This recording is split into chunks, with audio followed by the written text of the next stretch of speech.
Hi, I'm Rachel Lancaster, and this is the Magnificent Midlife Podcast. This is where we celebrate women in midlife and beyond. We challenge the status quo and bash those negative stereotypes about being an older woman. We're not over the hill at 40, 50, 60. We're just getting started. And the world needs us now more than ever. I'll be talking all things midlife, about the issues that matter, and sharing fabulous stories of amazing women doing very cool stuff. Now's our time. My guest today is Trish Beauchamp, and she's a coach who helps women navigate change in relationships due to divorce, death, or disconnection. She spent 35 years as a teacher and then experienced her own midlife unraveling, facing personal challenges with health, relationships, and her changing career. She joins me today to particularly talk about anxiety, because I thought we could all do with some help in that particular area. So welcome, Trish. It's lovely to have you here. Oh, thank you, Rachel. It's a wonderful privilege to be connecting with you. We're on different sides of the world, and it's just fabulous to be able to be on this podcast. And I just want to say, first of all, I just get so excited listening to your introduction. I had to keep listening to it again and again, because I just love how you say we celebrate women in midlife and beyond. We bash those stereotypes about being an older woman. We're not over the hill. We're just getting started, and the world needs us now more than ever. And just so appreciate that, because that's so much part of my own journey, feeling like I'm now into a whole new chapter of realizing that midlife can be magnificent. So I'm really looking forward to what we're going to talk about today. Oh, thank you so much. That's exactly what I want to achieve. So that's really lovely to hear that. Thank you. That's wonderful. So anxiety is a massive issue for many women in midlife. And I'd love to explore, why do you think that is? Oh, I totally agree. And interestingly, I was walking with a neighbour today and just talking to her about this particular subject. And I actually asked her, what did it feel like for her having anxiety in midlife? And I found her answer interesting. She just said, it feels closer to the surface. And I often think of the Brené Brown quote where she talks about midlife is not a crisis, midlife is an unraveling. And I thought, yeah, that's what it was like for me, that unraveling that makes us feel very vulnerable and naked. And then, as my dear neighbour said, it's like everything feels close to the surface, because when we have all our perceived identities and roles starting to be stripped away, we come down to the core of, well, who am I? And that was my story over a few years only. I had so many big life changes. Both my parents had passed away. My beautiful daughters were growing up and left home, and now they're married. I've got two gorgeous son-in-laws. I had actually left a career of 35 years because my husband and I were going to be working on business together. And then sadly, within a short period of time, the marriage ended. And so here I was I no longer felt as a daughter. My role as a mother had changed so significantly because I no longer had dependent children.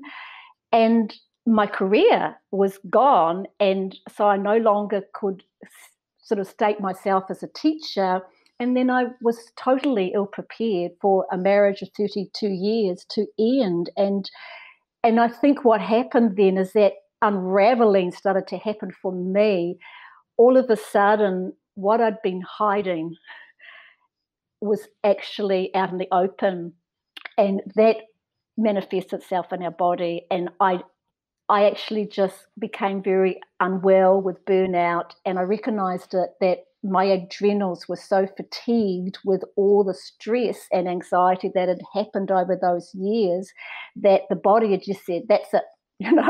I'm not going to not going to do this anymore. And the wake-up call for me was when I was actually diagnosed by a nursing friend with a suspected heart attack. And, you know, within an hour of just enjoying a beautiful meal with friends and family post-Christmas, I'm in the ambulance and I'm on the way to the hospital. And my heart was fine. But as I did, one of the nurses actually said to me, Trish, have you experienced any stress in your life? And I thought, okay, maybe I need to do a bit of a check-up on this. And I thought, well, I'm going to do one of those stress tests. And the normal was 150. Well, I topped 500. And I had, oh my life. I know, I had no idea that all the changes and the stresses that had happened were just absolutely, I was like this tight ball and it had just started to unravel. And it was the best thing that could happen to me because I was just totally burnt out mentally, physically, emotionally. And that was just a whole awareness for me of, okay, here I am. Who is Trish? And I love to research. I'm always curious about what's happened. So I started to find out what's happening with my thinking that's affecting my health. What's happening with my emotions? I mean, I learned, you know, emotions are just energy in motion, and we express our emotions through our body, but we can manage them. And I just started this really amazing journey of just discovering about how I could manage what was happening around health issues, around all the changes that had impacted my life so significantly. And that's where I discovered about being magnificent as a midlife, and still on the journey. And anxiety is still something I constantly have to manage. I now know the symptoms, the triggers, and I'm very aware that I will always probably be a little bit sensitive to those triggers, but I'm just thankful that there's been a process of healing that's come as I've actually allowed myself to fully feel what has happened to me, what has occurred, you know, the good and the not so good.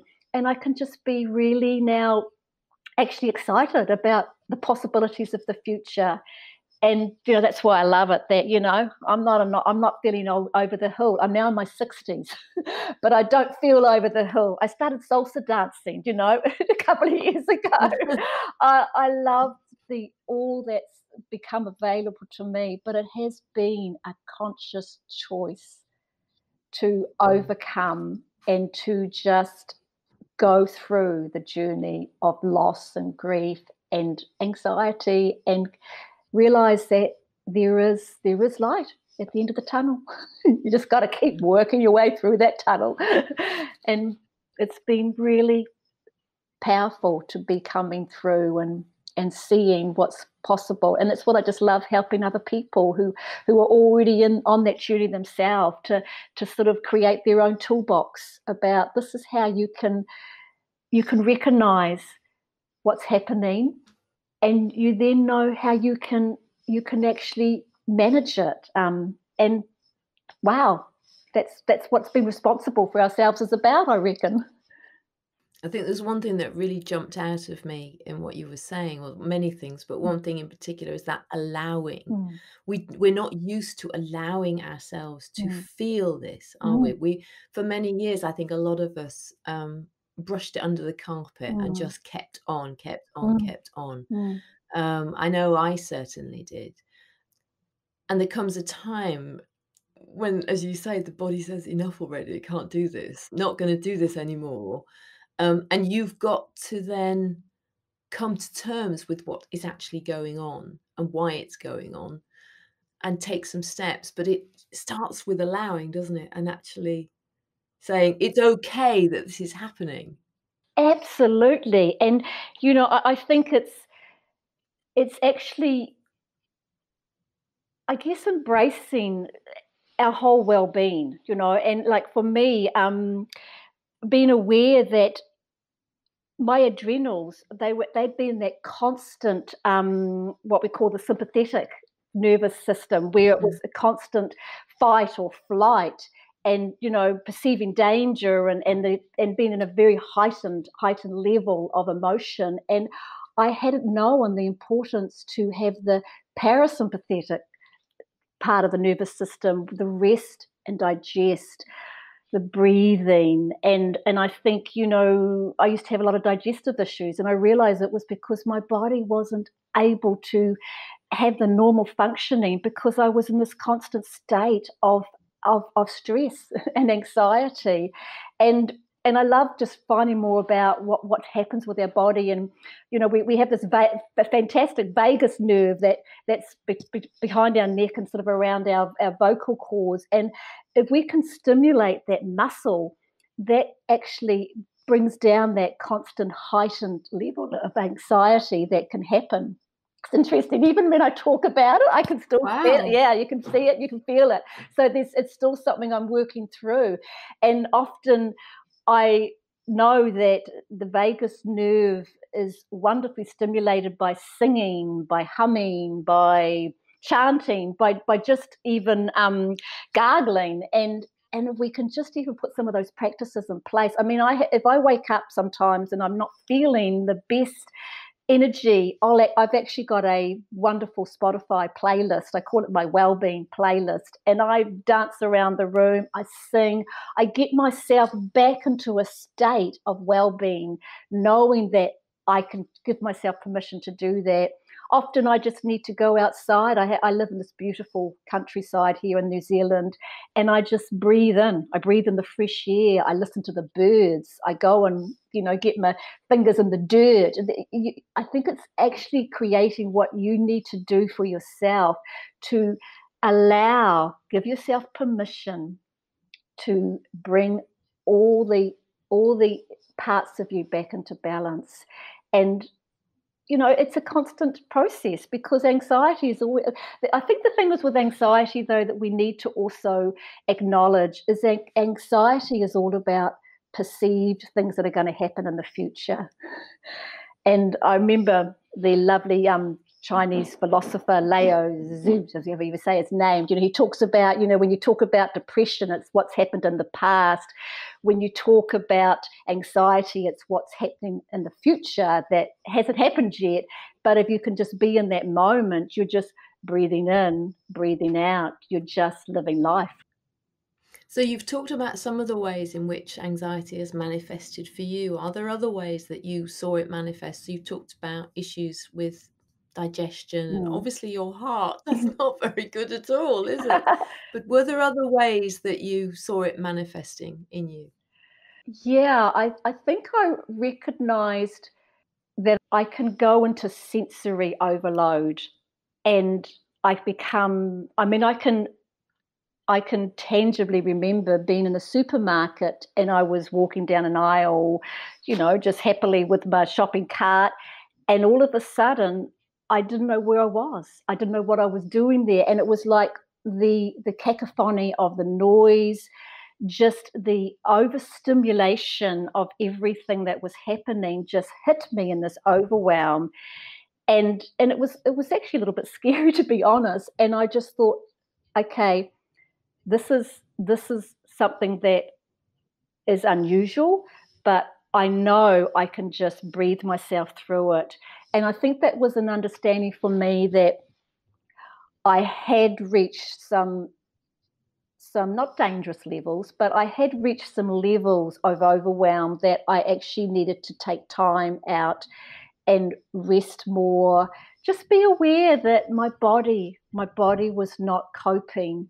And then you get a bit embarrassed, there's a shame that comes with that. Well, what's wrong with me? I mean, I don't have cancer. I haven't broken my leg. There's just a part of me that's just not feeling like it's all connected. And I had to give myself permission to allow what was needed to happen, which was that, once again, that parasympathetic side, the rest, the digest, the balance, bring back, bring down, just breathe, just learn to breathe again. And I put a few things in place. I go to the gym, I do yoga, I do Tai Chi and Pilates, I walk, I dance, as I said. And I allowed myself to put some big self-care options in. And when I say self-care, I mean it's almost like being self-full, actually allowing yourself the ability to understand that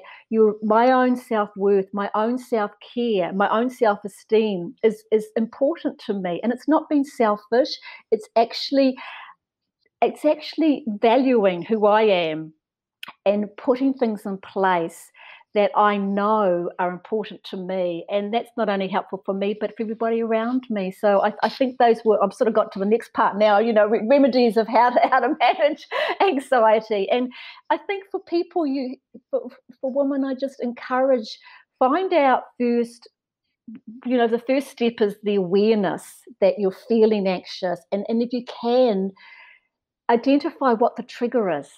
And then you can have some idea about what you can do to in NLP we talk a lot about reframing. You can reframe the situation, reframe the thinking, change the neural pathways, and actually shift where your thinking's going, shift the stories that are happening in your head that aren't helpful, that they're not going to take you into a state of well-being. And that was definitely my journey. And I think you've talked about in other videos that I've seen that you've done about curiosity and being open to exactly as you said, what's going on and why, and not just beating ourselves up for feeling that way. You talked about shame, and I think there is a lot of shame, particularly in life, isn't there? That we're supposed to be able to cope. We're supposed to be able to do everything. And now, of course, with COVID, I know I feel guilty for being anxious about COVID because I'm not in a hospital. I'm not a key worker. I'm not actually affected personally by COVID. I know people who have been, but it hasn't affected me. So then I feel guilty, and there is a certain sense of shame that, I should have got my act together. I shouldn't be feeling like this, and why am I wallowing in it? Yeah, well, I think the reality is that we're all impacted in some way with COVID, and there is a sense of loss, and for some people, they feel guilty that they can't travel. Well, but that's okay because it's real. It's that grief of, well, I had a trip planned, to go somewhere, and now it's had to be cancelled, and to feel guilty about that is natural. But the reality is we've all been impacted, and I think it's important to understand that if we can acknowledge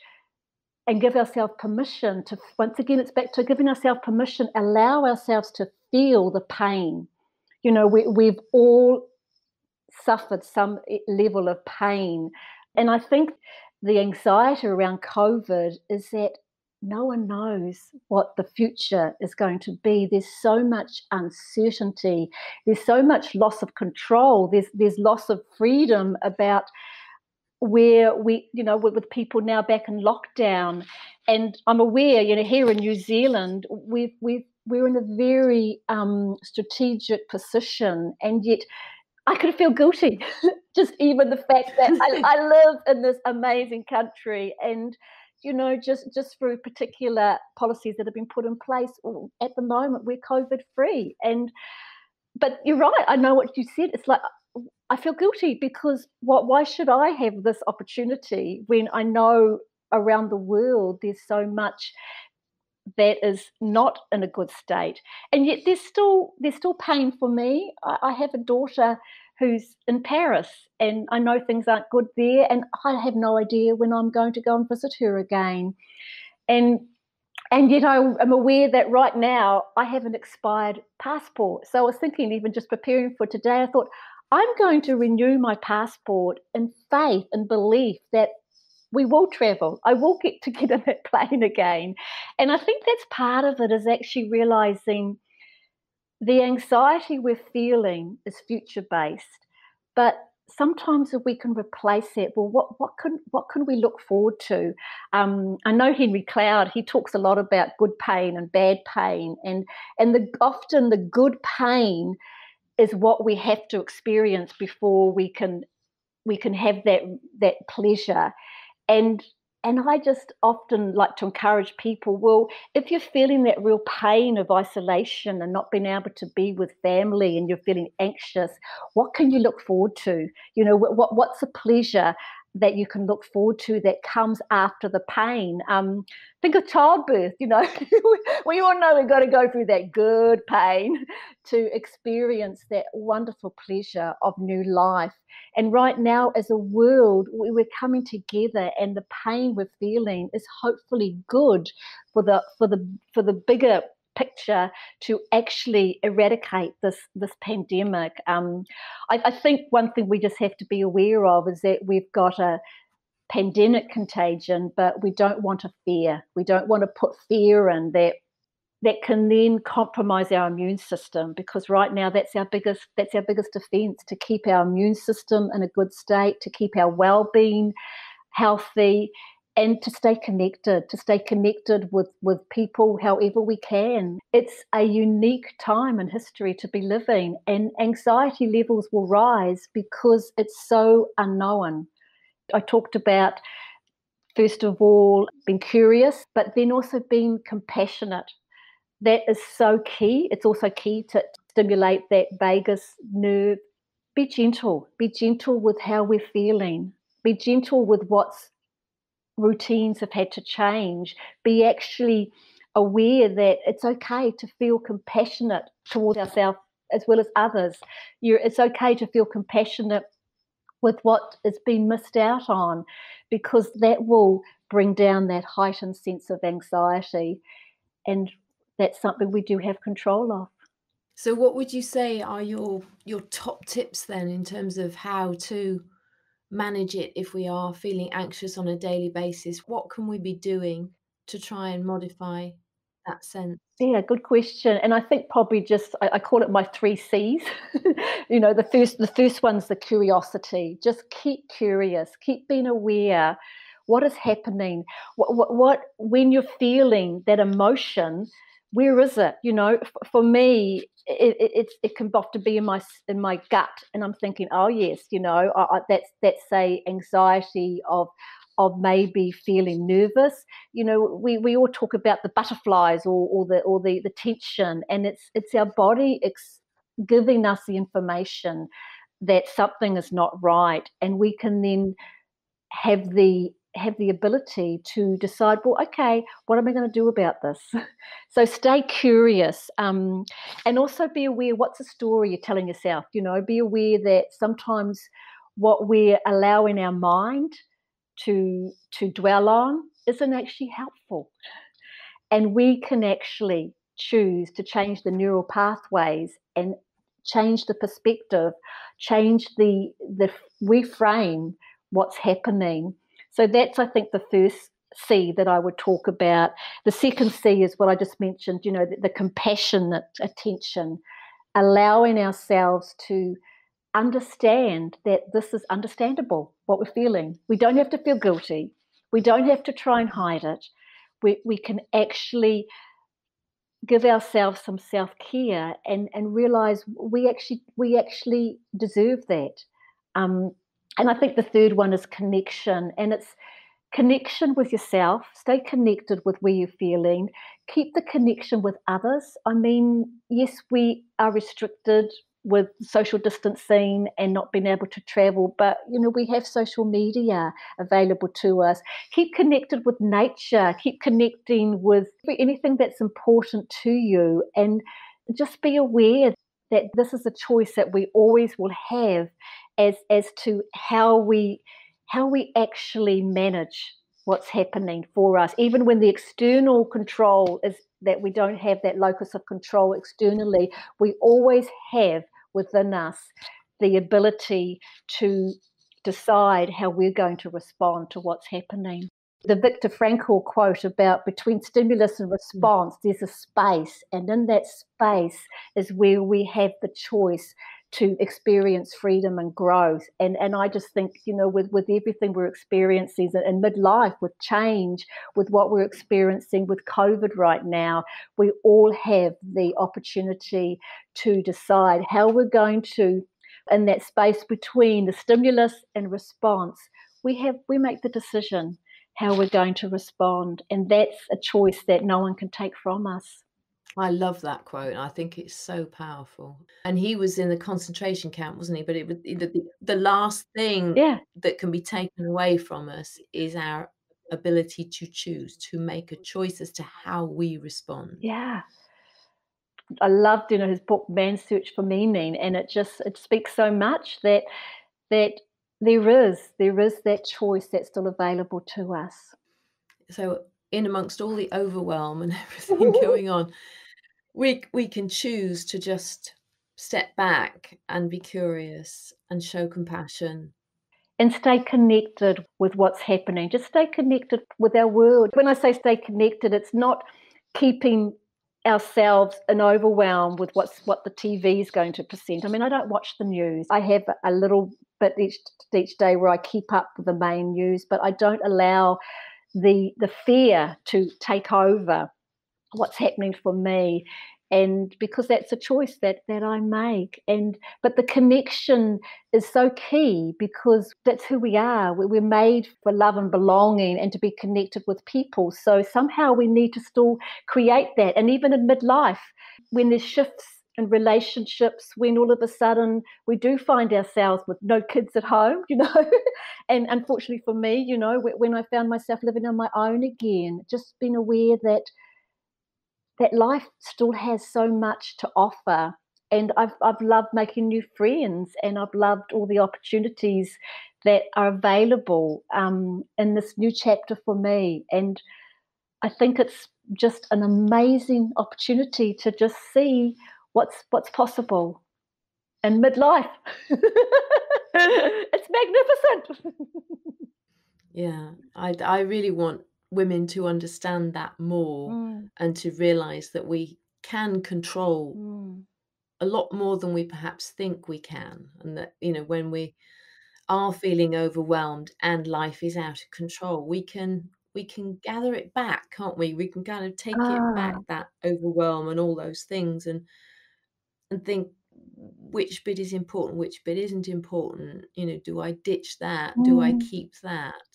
But to take back control of what we can control and then ditch what we can't control. Because often I think the anxiety is also is worrying about things which are completely out of our control. We simply can do nothing about them. And I don't watch the news either. I sort of try and keep up basically with what's going on. But I know my mum has got the telly on all the time. And then when I talk to her, she's really anxious. And I say, look, just turn the telly off. Yes, I totally agree. Often we just need to really be so aware of what choices are still available to us. And that's key, I think, for living a life of freedom, but also a life that we're feeling empowered, and we're feeling hopeful, and we're feeling just excited to what's possible. Yeah, it's an intriguing part of living. I've decided this year. But it can be viewed so differently when we allow ourselves to make that choice.